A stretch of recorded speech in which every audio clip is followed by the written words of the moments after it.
Okay, everybody, this is me holding up my mic, and I'm going to be that influencer type person. Let's see, is that better? Gosh darn it. We're figuring this thing out as we go. Okay, because every influencer seems to be holding a microphone. I don't have one, so I'm going to use this as my microphone. I'm going to meal prep potatoes and beef. This is my lunch and my dinner I do. So they got a bunch of things on it, so we're going to cut that off.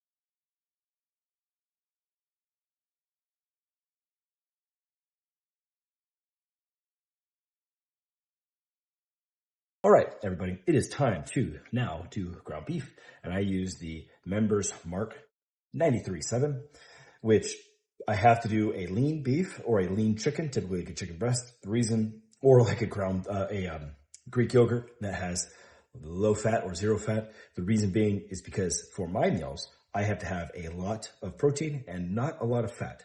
So that is why I have lean ground beef and say chicken breast and zero fat Greek yogurt. Those are my three staples for protein. And then I'll do like a protein powder. Let's keep going. I use meat scissors to open these up. And I open them up kind of like separate these. I do 1 pound. I do 2 pounds whenever I cook these. Whenever I do cook them, I just open up like a door, the best way to say it. I know that there's a lot of times people will just cut right down the middle of them. However, but this is just how I do it. It's just my personal preference. I feel like I get the meat out of it. But yeah, I just cut them up so it's like basically a giant door and it all stays intact. So when the pan is hot and ready to go, I can easily dump these on and not have the like juices all over the place, which again, I put the paper towel down just because it's a place to store all of the items I would need. Which, now that I'm looking at it, I don't have anything in here. I gotta go to the dishwasher. There we go. Got the spatula. We're ready. When this is hot, we'll dump these in, and then we will salt and pepper them up and brown it out. Okay, we seem to be hot, and I think I've got a good angle here. Let's drop our meat in, and then we will get to browning. Salt, pepper, and browning. See, this is why I do the door method, so I can easily drop all that on, close the sucker up. Next door, opened up, drop them both in, no lost meat along the way.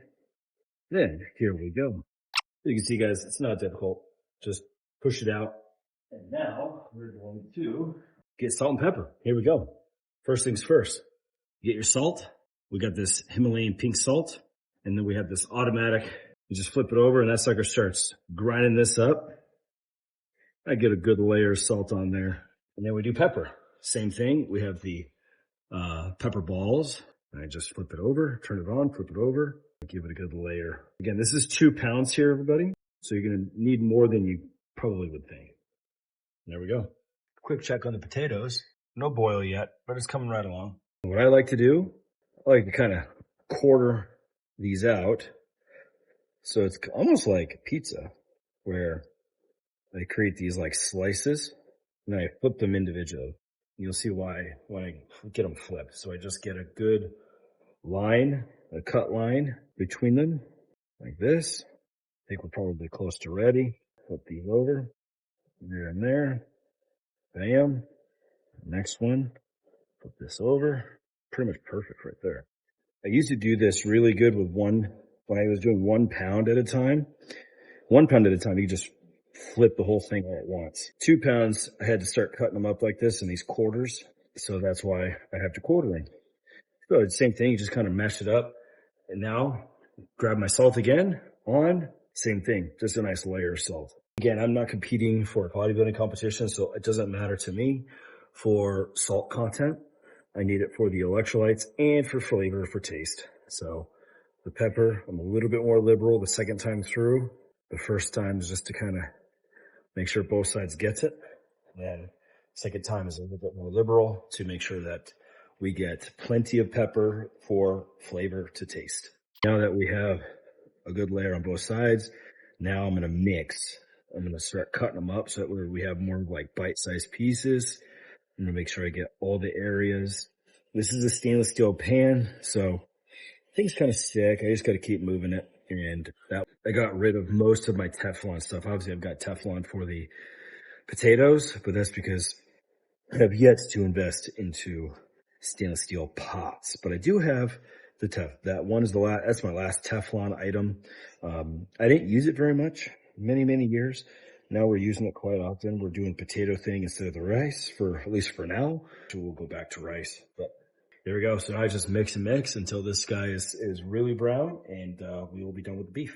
When I start seeing a little extra fumage coming on here, it tells me that we're getting low on some of the greasiness. The fat is starting to mix in. So this is probably done. Yeah, this is done. We're looking really good here. Easy peasy. See that, guys? That was a total of 6 minutes and my beef is done. So beef, easy, quick, salt, pepper, both sides, mix it down to its brown, and now we get to measure. Okay, we're just about to plate the first set of prep. This is for tomorrow, so this will be my lunch and my dinner. And I'm going to show you how I do that. And I'll add in, I wonder if I could figure out how to add the RP hypertrophy app macro figures on here. I'll work on it. I'm not a good millennial, so I'll work on that. From there, I'm going to flip this over so you guys can see the, what do we call this? This food scale, and then you can see how I do it. All right, so here we go. So I do ounces. I've always done ounces. That's the figure right here. I don't know if you guys can see that there. So for my meal, it's 5.5 ounces. I know some people do grams. It's weird to me to do it grams. And I think it has to do with the fact that like I would have to do 150 grams or 250 grams of protein in a day. And they'd say, oh, well, you're going to have 150 grams of this. And it would never, ever equal what it should. So a little bit too much. Okay, a little bit more. Oh, perfect. 5.5. So there we go. That is done. So this is the first one ready. I just pull that off. Let's get the next one. I use square Pyrex, glass Pyrex for my meals. And that way everyone in the family knows that I have the square. We had the family ones put into round so they could distribute accordingly. So that way there's no confusion on whose food is whose. This is my second meal is actually 5.6, so it's a touch more by 0.05 ounces. Oh, perfect right there.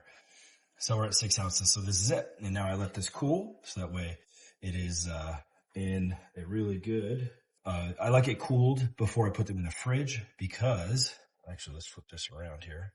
And then here's the round one. This is for the rest of the family, and so they will eat right off of here. So Crystal and the girls would then distribute this accordingly for their meals for the week. Sometimes like Crystal would use, I don't know, 3 or 4 ounces of beef, and then she would put in a whole bunch of egg whites and she would re-saute this up in the mornings.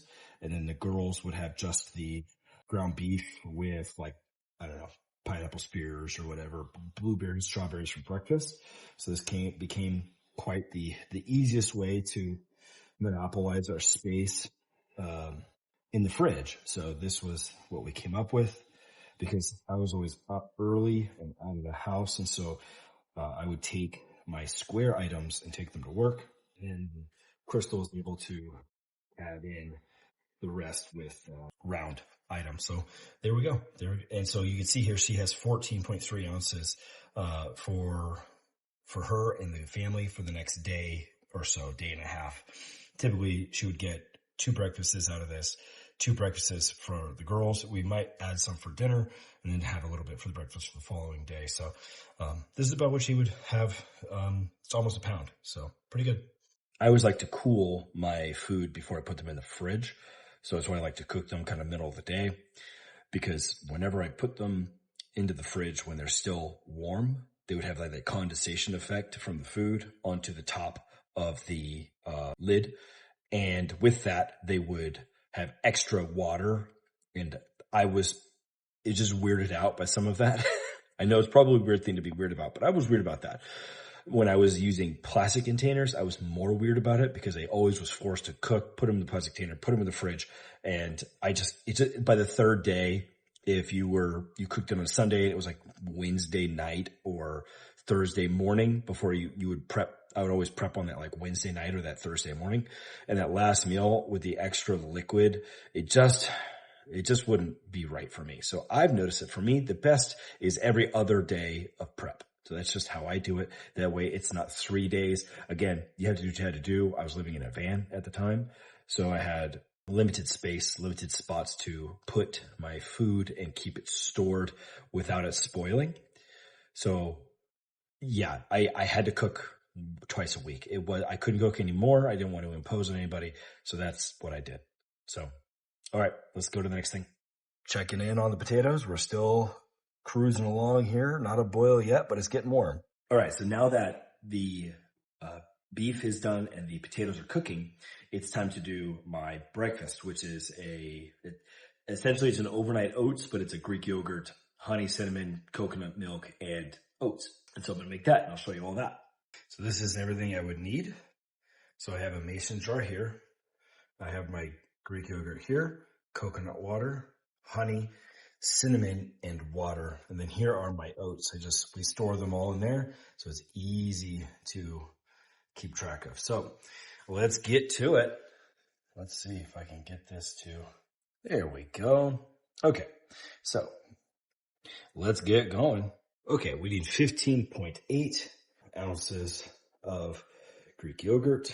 We need 1.2 ounces of honey. We need 0.9 ounces of coconut milk, and then we need, I believe it's I can't remember what it is for oatmeal yet, but I'll get to that in just a second. But first things first, let's get this to 15.8. Oh, we're close. 0.2, 0.4, 0.6. Oh my goodness, we are very close. 7.5. Oh my God, I'm spilling this stuff all over the place. All right, well, okay, 15.9. I guess I'm going to deal with it. Not a big deal for me. 0.9, 0.1 is not going to make or break the diet. It's the consistency. Okay, so that's on. Now, 0.9 ounces of this, just a dribble. Oh, 0.75. Ooh, 0.8. There we go. 9. There we go. Okay, let me double check what the oats are. Okay, so we have 1.2 on honey and 1.7 on oats. So I tossed in a bunch of cinnamon. That is 0 calories. It's just a flavor that adds flavor to it. And I add the water here, re-tear, so it's at 0. I do the honey next. The honey, 1.2 ounces. Ooh, that was close, 1.15. Just a little dribble. Oh my gosh, still 1.15. There we go. 1.2. Next is going to be right here, 1.7. This one I have to be a little bit more careful because I'm not going to be able to really take anything out after dumping it in. There we go, 1.75, perfect. Okay, now this is virtually done. All I got to do is mix it together. And I just take this spoon from here, and all I do is just mix. Okay, when I mix, I'm making sure that I get all the sides and the corners, making sure there's like no honey against the glass and the walls. And make sure that the back and corners are all taken care of. And just make sure the cinnamon gets mixed in. Cinnamon doesn't mix well with water or milk, so I got to mix it, and I got to keep continuing to mix so it gets a full mix all the way through. This is also so that way the flavor is kind of spreads throughout the entire meal, as opposed to just like one little spot. So that's kind of how I do it. So this is it. This is my overnight oats, everybody. Pretty easy. Like it was another minute or so to solve. I just put the top on and in the fridge for the morning. Done. Glaze approves of all of my food making. And we have update. We have a little bit of a boil. So we just let that boil for a few more minutes. Huh, Glaze? Yeah, he's happy. Okay. So in about, it was less than 20 minutes. It's probably been 15 minutes. I have cut up my potatoes, got them on the stove, made my beef. I got my, we call it the Greek yogurt breakfast overnight oats done. And so I'm just waiting for the potatoes. And once those are done, I will strain the water, and then I'll put them in the appropriate container. So weighed out and measured. And yeah, it's not even been 30 minutes and I'm done with 3 meals for tomorrow. So yeah, pretty good. Pretty good. Cannot complain. My 4th meal of the day is always like a shake, bread and butter. It's like just toast. So a shake and toast, and that's it. So I make it simple for myself, so that way it's something I enjoy. So you got to do what is easy and best for you and what you know that you can stick to. And that's what I know I can stick to. So thank you for coming along. I will continue to show the final piece and then everything together. So thank you for coming along on this ride and enjoying my mic. All right, boil them over. Let's get these out. Okay, I'll let it cool for just a moment and then I'll get them distributed to the appropriate places. Okay, here is the finished product, 8 ounces of potato in each, and this is my lunch and dinner.